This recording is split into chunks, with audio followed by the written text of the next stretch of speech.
Browning এর একটি বিখ্যাত কবিতা শুরু করছি। কবিতাটির নাম হচ্ছে Andrea del Sarto. Andrea del Sarto এই কবিতাটির সামারি আজকে পড়বো। সালমান, তুমি এটা বন্ধ করে দাও দরজাটা। তো এই কবিতার আরেকটা নাম বলা যায়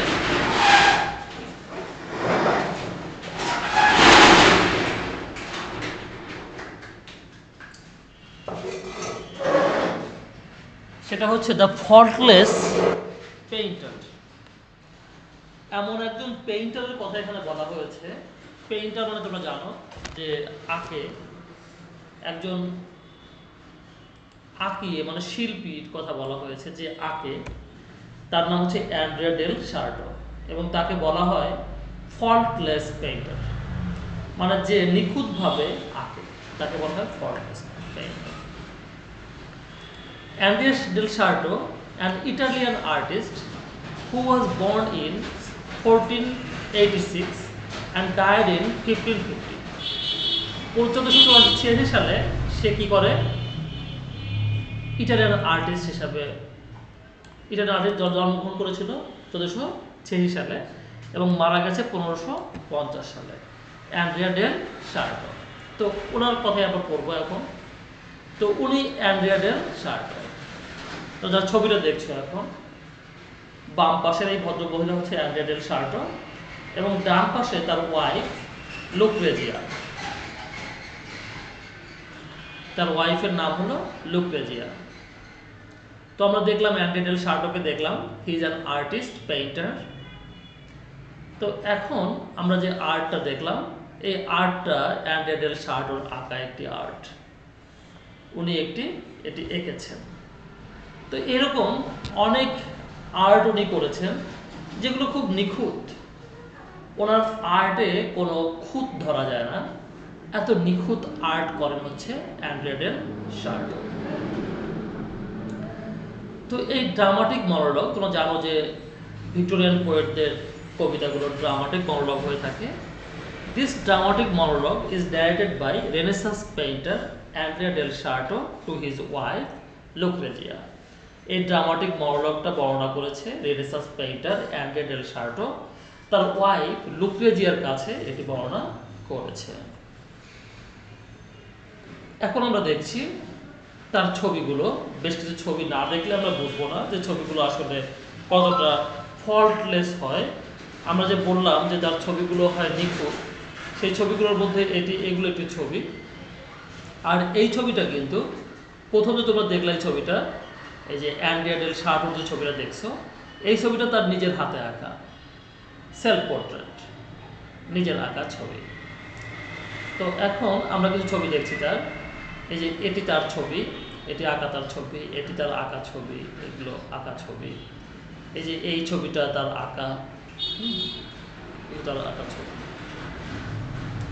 তো অ্যাকচুয়ালি উনি কোথাকার মানুষ ছিলেন সেটা আমরা দেখে নেই। উনি ছিলেন ফ্লোরেন্সের মানুষ। কোথায়? ফ্লোরেন্স একটি শহরের নাম। তোমরা একটা সুন্দর বিল্ডিং দেখছো, গম্বুজওয়ালা বিল্ডিং। এটি ফ্লোরেন্স শহরের একটি প্রাচীন চিহ্ন, যেটি দেখে ফ্লোরেন্স শহরটা অনেক সুন্দর লাগে। আমরা পাহাড় দেখছি দূরে। ফ্লোরেন্স শহরটা বড়ই, খুব ছোট না। আর এই যে নদী দেখলাম, ফ্লোরেন্স শহরের ব্রিজ দেখলাম। তারপরে আমরা এখন দেখে নিই যে কোথায় অ্যাকচুয়ালি ফ্লোরেন্স শহরটি। ইটালির, আমরা জানি যে এটা ইটালি শহর, ইটালি দেশ। ইটালি দেশটা সাধারণত সমুদ্রের মধ্যে ঢুকে আসছে অনেকটা, পুরোটাই কিন্তু সমুদ্রের মধ্যে। খেয়াল করে দেখো যে একেবারে সেই ক্রোয়েশিয়া আর মোনাকোর মাঝখান দিয়ে ইটালি কিন্তু পুরোটাই সমুদ্রের মধ্যে।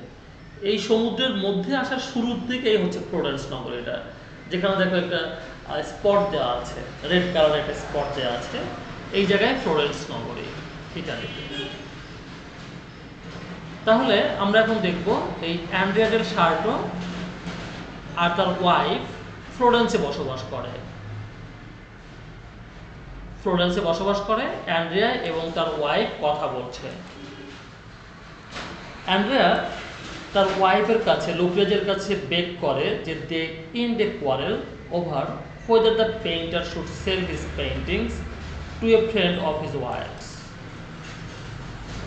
সে বলে যে মানে সে ঝগড়া করে বলে যে in a quarrel over whether the painter should sell his paintings to a friend of his wife's.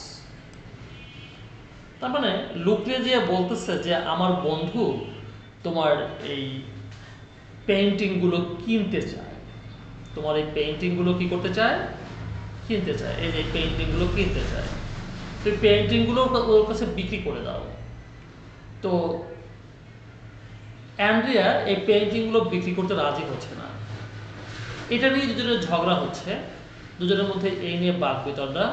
ও বলছে যে না তুমি পেইন্টিংটা বিক্রি করে দাও, আর সে বলছে যে না আমি পেইন্টিং বিক্রি করবো না।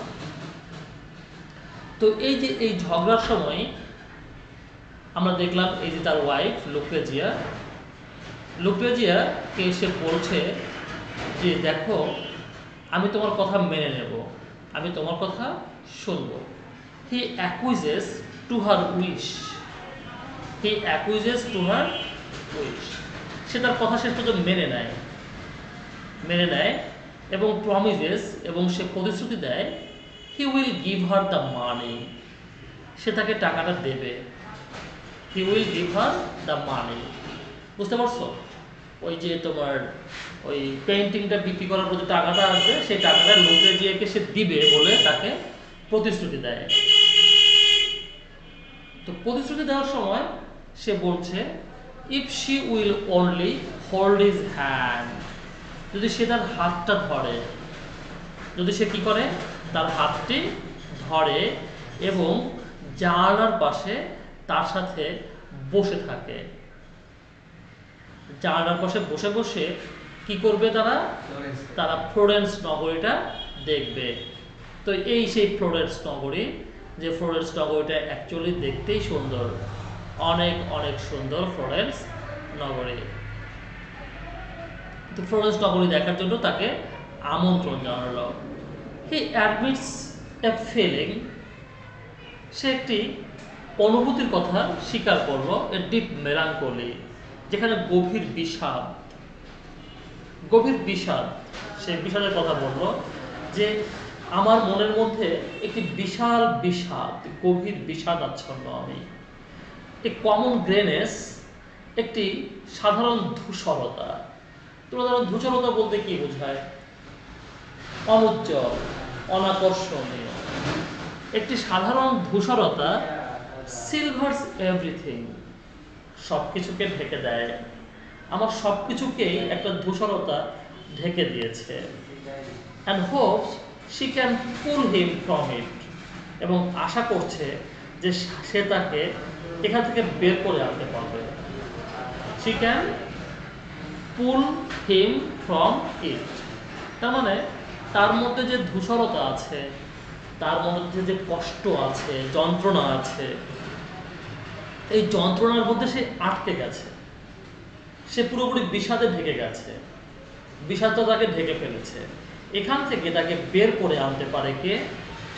বের করে আনতে পারে লুক্রেজিয়া যদি তাকে তার হাতটি ধরে উইডোর পাশে বসে থাকে, তাহলে তার মনটা ভালো হয়ে যাবে এবং সে এই জায়গা থেকে বের হয়ে আসবে। লুক্রেজিয়াকে যার কথা মেনে নিল, দেখি আমরা হি টেলস হার, সে তাকে বলে যে if she were to smile for him, যদি তুমি আমার দিকে একটু তাকিয়ে হাসো, I would be able to pull himself from such sadness, তাহলে এই দুঃখ থেকে আমি মুক্ত হতে পারবো। বুঝতে পারলে কথা? তার মানে এই মেয়েটা যদি তার দিকে একটু তাকিয়ে হাসে, তাহলে যেন সে তার দুঃখ থেকে বের হয়ে আসতে পারবে। তো আমরা দেখছি যে অ্যান্ড্রিয়া কিন্তু অ্যাকচুয়ালি ভালোবাসার জন্য সে পাগল হয়ে গেছে, সে ভালোবাসা চাচ্ছে তার স্ত্রীর কাছ থেকে। Andrea considers himself a failure, Andrea নিজেকে ফেলিওর, ব্যর্থ মনে করে একজন শিল্পী হিসেবে। একজন শিল্পী হিসেবে কি মনে করে? ব্যর্থ মনে করে। Both because Lucrezia has lost her first pride, কারণ একটা কারণ হলো এই যে লুক্রেজিয়া তার প্রথম অহংকারটি হারিয়ে ফেলেছে, তার ভিতর থেকে প্রথম অহংকারটি হারিয়ে ফেলেছে। ঠিক আছে? in him and because he has only one talent, এবং তার শুধুমাত্র একটি মাত্র প্রতিভা আছে। কটা প্রতিভা আছে? একটি প্রতিভা। সে প্রতিভাটা হচ্ছে ড্রয়িং এর প্রতিভা। The ability to create faultless painting, এবং সেই দক্ষতাটা হচ্ছে একেবারে নিখুঁত পেইন্টিং তৈরি করার দক্ষতা। ওকে, আবার খেয়াল করো, Andrea considers himself a failure as an artist both because Lucrezia has lost her first pride in him and because he has only one talent, the ability to create faultless paintings. First pride বলতে এখানে হয়তো বোঝাচ্ছে যে লুক্রেজিয়ার যে টাকা পয়সা চাইতো ওর কাছ থেকে, অনেক টাকা পয়সা, সেটা হয়তো পাচ্ছে না, এটা হয়তো ফার্স্ট প্রাইড হতে পারে। অথবা লুক্রেজিয়া তাকে যে বিশ্বাস করত, সে বিশ্বাসটা সে হয়তো রক্ষা করতে পারে নাই, বুঝতে পারে নাই। একটা মেয়ের অহংকার সেটা না, যে স্বামী তাকে কিন্তু ভালোবাসে, তো এরকম কিছু হয়তো সে হারিয়ে ফেলেছে, এই জন্যই হয়তো সে তাকে হয়তো ভালোবাসে না আর। এবং তার অন্য কোনো ট্যালেন্ট নাই, শুধুমাত্র একটা ট্যালেন্ট আছে, সেটা হচ্ছে ফল্টলেস পেইন্টিংস তৈরি করা। কি তৈরি করা? হ্যাঁ, তো আমরা বিষয়টি বুঝলাম, তা এটুকু হয়ে গেল। এই দুটো গুণ তার মধ্যে আছে, একটা হচ্ছে ফল্টলেস পেইন্টিং, একটা হচ্ছে ফার্স্ট প্রাইড। তারপরে দুটো সমস্যা, গুণ না, দুটো সমস্যা। একটা হচ্ছে শুধুমাত্র সে এক ধরনের লেখা লিখতে পারে, আঁকা আঁকতে পারে, আর একটা হচ্ছে লুক্রেজিয়া তার ফার্স্ট প্রাইডটাকে হারিয়ে ফেলেছে। তো আমরা এখন দেখে নেই যে সে অ্যাকচুয়ালি কেমন আঁকতে পারে। তার ড্রয়িংগুলো খুব নিখুঁত হয়, এবং নিখুঁত ড্রয়িংয়ের ক্ষেত্রে তোমরা জানো যে যারা ড্রয়িং করে পেইন্টাররা সাধারণত প্রথমে একটি ছবিকে ড্রাফট করে নেয়, তারা খসড়া করে নেয়, পেন্সিল দিয়ে বিভিন্ন কিছু দিয়ে আগে নিচে একটা দাগ দিয়ে নেয়। এই যেমন আমরা দেখছি এখানে, আমরা একজন নায়িকার ছবি দেখলাম, একজন খেলোয়াড়ের ছবি দেখলাম, আবার দেখছি এই কাজটা তারা একজন কীভাবে করে সেটা দেখলাম, তাই না? তো এই কাজটি যে করে, কিন্তু অ্যান্ড্রিয়া ডেল সার্টোকে এই কাজটি করতে হতো না, সে সরাসরি আঁকতো, তার এই পাওয়ারটা ছিল, বুঝতে পারছো? প্রথমে যে ভুলভ্রান্তি হবে ভয়, যে ড্রাফট করে নেওয়া, খসড়া করে নেওয়া, সেটি সে করতো না।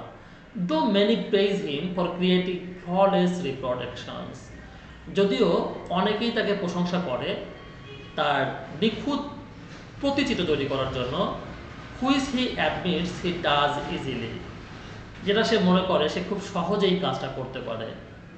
কারো ছবি একেবারে হুবহু তৈরি করা সে খুব সহজে করতে পারে। উইথ নো স্কেচেস ফার্স্ট, প্রথমে কোনো খসড়া করতে হয় না তার, নো স্টাডিজ, এবং খুব গবেষণা করে খুব খুঁটিয়ে দেখতেও হয় না, শুধু জাস্ট দেখলো আর আঁকলো, দেখলো আর আঁকলো, এরকম। এই যে এটা বলে স্কেচ, তারপরে এরকম স্কেচ করতে হয় না, আগে সরাসরি সে ছবি আঁকতে পারে। অ্যান্ড্রিয়া ইজ অ্যাওয়ার, অ্যান্ড্রিয়া সচেতন যে his work lakhs the spirit, তার কাজগুলোতে স্পিরিটের অভাব আছে। যখন একজন ছবি আঁকে, কবিতা লেখে, সেই কবিতাটার চেতনা থাকে, স্পিরিট থাকে। তো অ্যান্ড্রিয়ার তাতে চেতনার অভাব আছে, অ্যান্ড সোল, এবং মনে হয় তার এই ছবিগুলো সে আঁকে ঠিক আছে, কিন্তু সোলে বোধহয় আত্মা নাই, ছবিতে কি নাই? সোল নাই, আত্মা নাই, কেমন নির্জীব মনে হয়। দ্যাট ব্লেস হিজ কন্টেম্পোরারিজ, যেটা তার এইগুলোকে সে কি বলছে? ব্লেস বলছে। ব্লেস বলতে বোঝাচ্ছে কি, মানে আশীর্বাদ বা এই গুণ, এই গুণটা আছে কার? রাফায়েলের আছে এবং মাইকেল অ্যাঞ্জেলোর আছে। মাইকেল অ্যাঞ্জেলো এবং রাফায়েল নামের ওই সময়কার দুজন বিখ্যাত আর্টিস্ট ছিলেন। তাদের নাম কি ছিল? মাইকেল অ্যাঞ্জেলো আর একজন হচ্ছে রাফায়েল। তো এই দুজনের যে আর্টগুলো করতো, এই আর্টগুলোকে মনে হতো সোল আছে, আর্টে কি আছে? সোল আছে, এবং আর্টে একটা স্পিরিট থাকতো, এটা সে বলছে। তো আমরা রাফায়েলকে দেখে নেই। এই যে মাঝখানের এই ভদ্রলোকের নাম রাফায়েল, এবং এটি তার একটি ড্রয়িং, এটি তার আরেকটি ড্রয়িং। রাফায়েল অনেক বড় মাপের একজন পেইন্টার, তার সঙ্গে আরেকজন বড় মাপের পেইন্টার হচ্ছে মাইকেল অ্যাঞ্জেলো। মাইকেল অ্যাঞ্জেলোকে আমরা দেখছি, এই বাম পাশের ভদ্রলোক ইনি হচ্ছেন মাইকেল অ্যাঞ্জেলো, আর এইগুলো তার ড্রয়িং, এগুলো তার ড্রয়িং। তার মানে উনি যেটা বলতে যাচ্ছেন যে এই মাইকেল অ্যাঞ্জেলো এবং রাফায়েলের ছবিগুলো জীবন্ত, কিন্তু আমার ছবিগুলো জীবন্ত না, ছবিগুলো ছবি। Considering himself only a craftsman, সে মনে করে সে শুধু দক্ষ। কেমন? দক্ষ, কিন্তু তার মধ্যে যে ইন্টেলিজেন্স, সেন্সিবিলিটি, এইগুলো কম। Considering himself only a craftsman, he knows they are able to glimpse heaven, whereas he is stuck with earthly inspirations. তার মানে considering himself only a craftsman, সে তাকে মনে করে যে শুধুমাত্র সে একজন ক্রাফটসম্যান, মানে দক্ষ লোক। He knows they are able to glimpse heaven. তার মানে এই যারা এতক্ষণ যাদের কথা বললাম, এই যে তোমার মাইকেল অ্যাঞ্জেলো আর রাফায়েল, তারা স্বর্গের দিকে তাকাতে পারে। বুঝতে পারছো কি? স্বর্গীয় বিষয়গুলো তারা বুঝতে পারে। whereas he is stuck, কিন্তু সে সীমিত হয়ে আছে উইথ আর্থলি ইন্সপাইরেশনস, শুধু জাগতিক অনুপ্রেরণা নিয়েই সে আছে। তার মধ্যে সমস্ত কিছু জাগতিক, কিন্তু রাফায়েল এবং মাইকেল অ্যাঞ্জেলো যখন আঁকে, সেগুলোতে মনে হয় যে স্বর্গ চলে এসেছে, স্বর্গ থেকে স্বর্গের আত্মা চলে এসেছে। He surveys a painting that has been sent to him, সে খুঁটিয়ে খুঁটিয়ে দেখে একটা ছবিকে, যে ছবিটা তার কাছে পাঠানো হয়েছে, এবং সে লক্ষ্য করে how it has imperfections, এখানে কি কি ত্রুটি আছে, এগুলো সে খেয়াল করে যে তার এই ড্রয়িংটাতে কি কি ত্রুটি আছে। হি কুড ইজিলি ফিক্স, সে এই ত্রুটিগুলোকে সহজেই সে ঠিক করতে পারে। আমরা করি না, আমরা একবার একটা কবিতা লেখার পরে সেই কবিতাটাকে ঠিক করি, সেরকমই he could easily fix but a soul, কিন্তু সোল, আত্মা, আত্মা কিভাবে ঠিক করবে? He could never capture. এই যে তোমার ড্রয়িংটাতে আত্মা কিভাবে দেবে, এই বিদ্যা সে কখনো আয়ত্ত করতে পারে নাই, এই শক্তিটা তার নাই। কি সালমান সাহেব, বোঝা যাচ্ছে?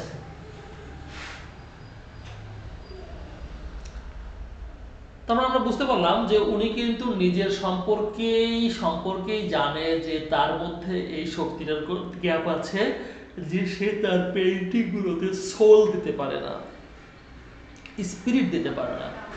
He begins to blame Lucrezia for denying him the soul. সে বলে যে অ্যাকচুয়ালি এর জন্য আমি দায়ী না। কে দায়ী না? লুক্রেজিয়া দায়ী না, লুক্রেজিয়া দায়ী, কিন্তু অ্যান্ড্রিয়া দায়ী না।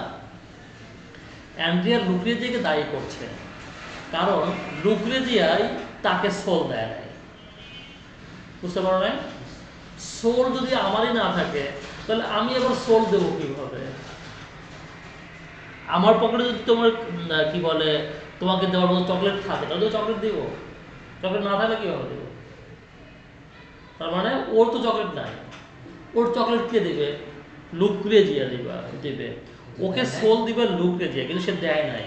এই জন্যই সে কিন্তু এই তার ড্রয়িংয়ে সোল ঢুকাতে পারে নাই। That could have made him great, যা তাকে গ্রেট করতে পারত।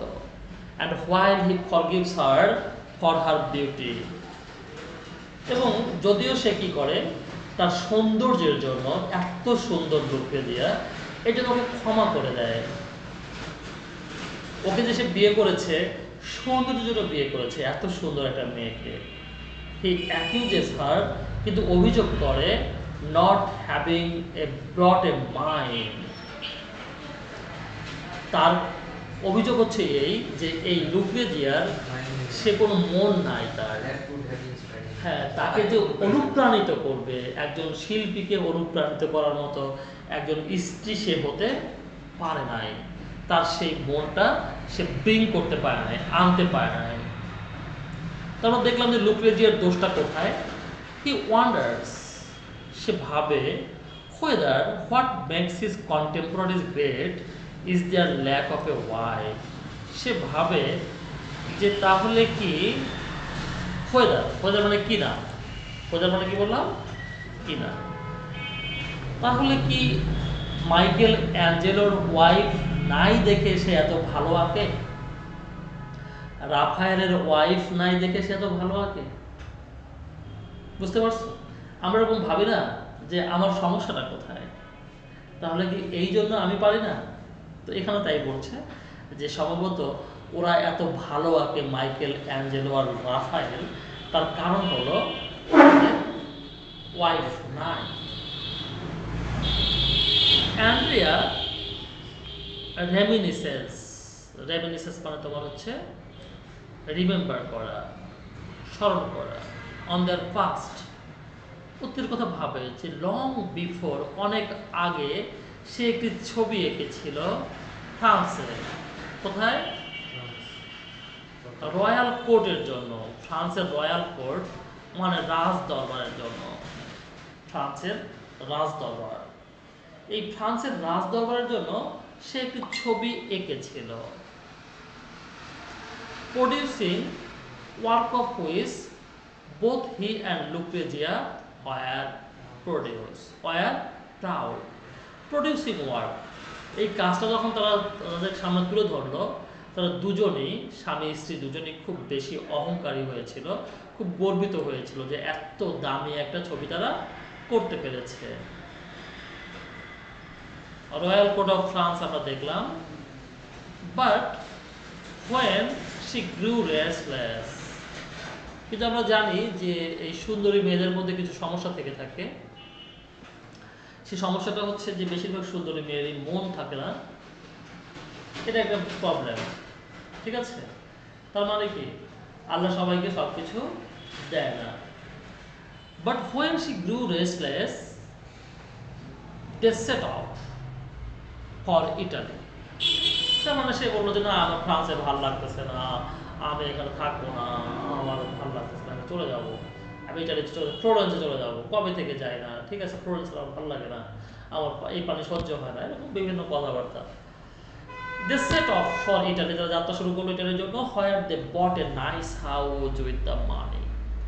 তারা ফ্লোরেন্সে গিয়ে সুন্দর একটা বাড়ি কিনলো সেই টাকা দিয়ে, যে টাকা তারা আর্ন করেছিল ফ্রান্স থেকে। and he became a less inspired artist। এবং সে তখন হয়ে গেল একটা কম অনুপ্রেরণাদায়ী শিল্পী, তার মধ্যে অনুপ্রেরণা কমে গেল।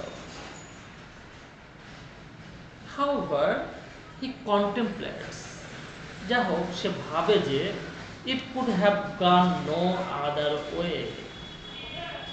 আর কি বা করার আছে? আমরা যখন দেখি যে একটা কিছু ক্ষতি হয়ে গেছে আমাদের, তখন আমরা সেটাকে মেনে নেই বলি যে এটাই তো হওয়ার কথা ছিল, এখন হয়ে গেছে, আর কি করা যাবে।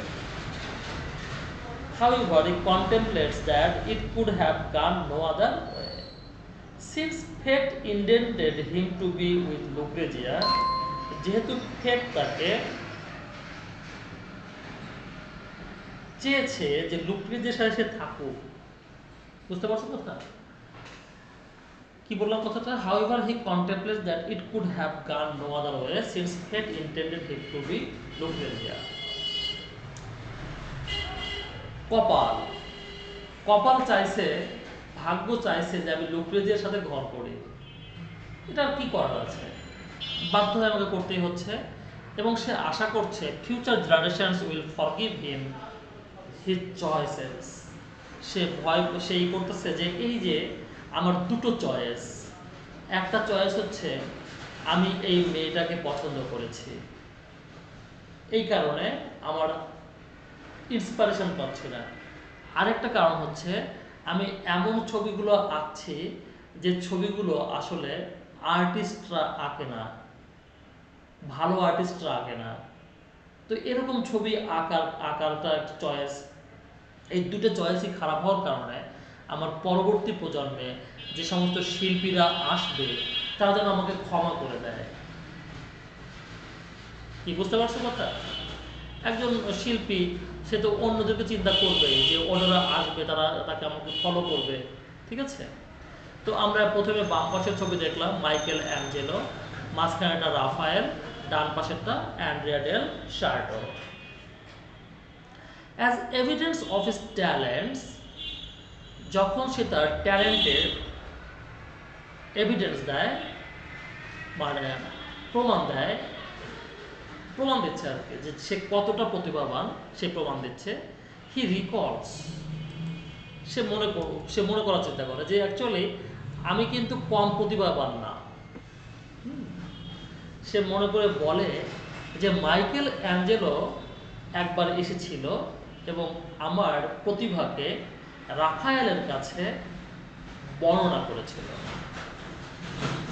মানে প্রশংসা করেছিল, আমার সম্পর্কে প্রশংসা করেছিল কার কাছে? রাফায়েলের কাছে। তার মানে আমরা তিনজনকে দেখলাম, কিন্তু এখানে বুঝে নাও বিষয়টি। সেটি হচ্ছে মাইকেল অ্যাঞ্জেলো আমার সম্পর্কে রাফায়েলের কাছে প্রশংসা করেছিল, কমপ্লিমেন্ট করেছিল। কি কমপ্লিমেন্ট করেছিল? কি ভালো মন্তব্য করেছিল? ভালো মন্তব্য করলো, করার সঙ্গে সঙ্গেই লুজেস দ্যাট এক্সাইটমেন্ট, কিন্তু সে যে উত্তেজনা নিয়ে, যে ভালোবাসা নিয়ে, যে আগ্রহ নিয়ে আমাকে প্রশংসা করেছিল, সেই এক্সাইটমেন্টটা সে হারিয়ে ফেলল। ওকে, হারিয়ে ফেলল।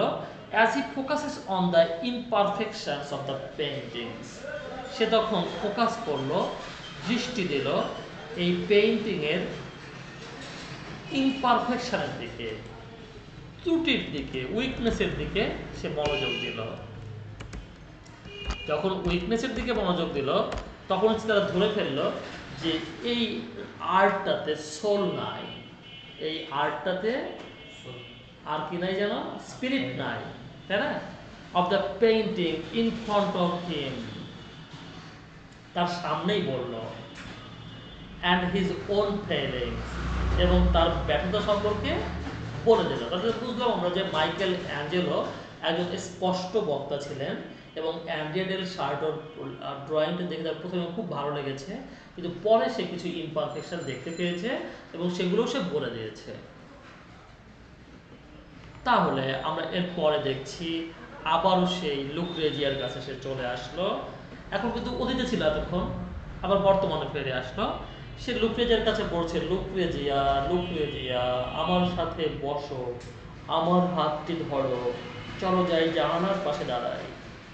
He begs Lucrezia to stay with him more often. বলে তুমি বারবার আমার সঙ্গে থাকবা, বেশি বেশি সময় আমাকে দিবা। Sure that her love will inspire him to greater achievements. অবশ্যই তার ভালোবাসা তাকে আরো বড় অ্যাচিভমেন্টের দিকে নিয়ে যাবে, বড় অর্জনের দিকে নিয়ে যাবে। And he could thereby earn more.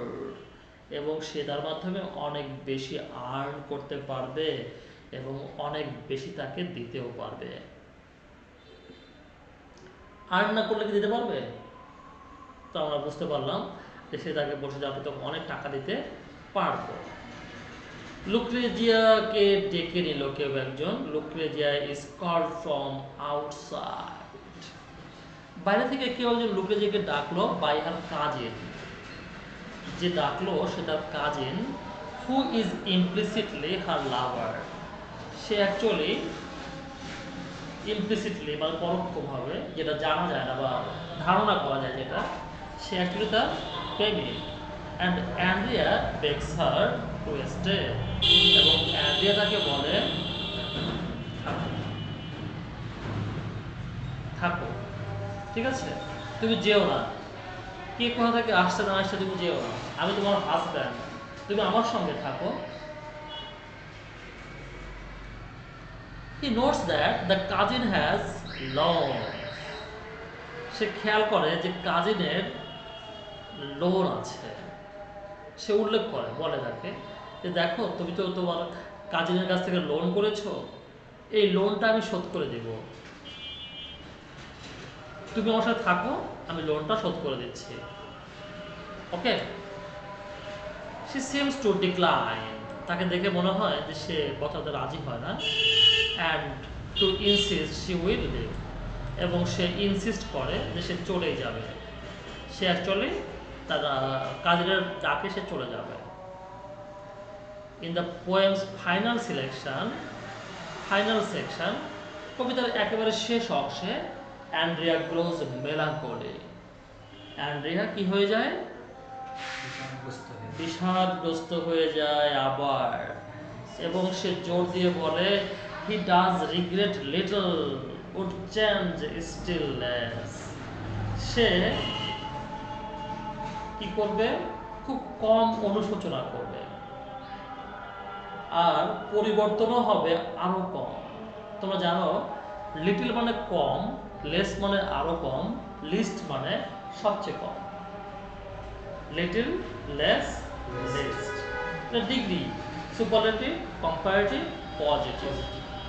তার মানে কি হয়েছে না হয়েছে এই নিয়ে সে আর রিগ্রেট করবে না, অনুশোচনা করবে না, এবং would change little still less, এবং পরিবর্তনও আর তেমন হবে না, কারণ এই মেয়েকে আর ফেরানো যাবে না। হি জাস্টিফাইজ, সে জাস্টিফাই করে। জাস্টিফাই করা মানে হচ্ছে সঠিক বলে কোনো কিছু প্রমাণ করা, তাকে বলা জাস্টিফাই করা। ঠিক আছে, যেমন তুমি একটা কাজ করেছো, আমি তোমাকে বললাম এটা তুমি কেন করলা, তুমি বললা যে স্যার এটা আমি এই কারণে করছি, তার মানে তুমি জাস্টিফাই করলা। He justifies having played France and sold out his artistic integrity and praises himself for his prolific faultless paintings. সে বলল যে justifies having fled France, France থেকে পালিয়ে এসে এবং তার আর্টিস্টিক ইন্টিগ্রিটিটা বিক্রি করে সে ঠিকই করেছে। তার মানে সে যে কাজটা করেছে, ফ্রান্স থেকে পালিয়ে এসেছিল এবং তার যে শিল্প সত্তা, সেই যে ভালো শিল্পী, এই উচ্চমানের শিল্প ছবি আঁকা বাদ দিয়ে সে নিম্নমানের ছবি আঁকা শুরু করেছে টাকার জন্য। and praises himself for his prolific faultless paintings, এবং সে তার নিজেকে প্রশংসা করে যে আমি তো নিখুঁত ছবি আঁকতে পেরেছি। he notes again, সে আবারও খেয়াল করে যে Lucrezia is a part of his failure। সে আবারও বলে, নোট করে, মানে আমাদেরকে দেখায় দেয় যে লুক্রেজিয়া আমার ফেইলারের মধ্যে একটা গুরুত্বপূর্ণ অংশ, আমি একা একা হারি নাই, আমাকে হারিয়ে দেওয়া হয়েছে। But insist that she was his choice, কিন্তু সে বলে যে তা আমারই পছন্দ, আমি তোকে পছন্দ করেছিলাম। ফাইনালি হি গিভস হার দি, তাকে ছেড়ে দেয় to go to her cousin, সেটা কাজিনের কাছে ছেড়ে দেয়। ঠিক আছে, তো আমাদের এটাই হচ্ছে আমাদের গল্পটা। তো এখানে আমরা এটা পড়ে ফেললাম আজকে ইনশাআল্লাহ। তো এরপরে আমরা পড়বো হচ্ছে দ্য লাস্ট রাইডস টুগেদার।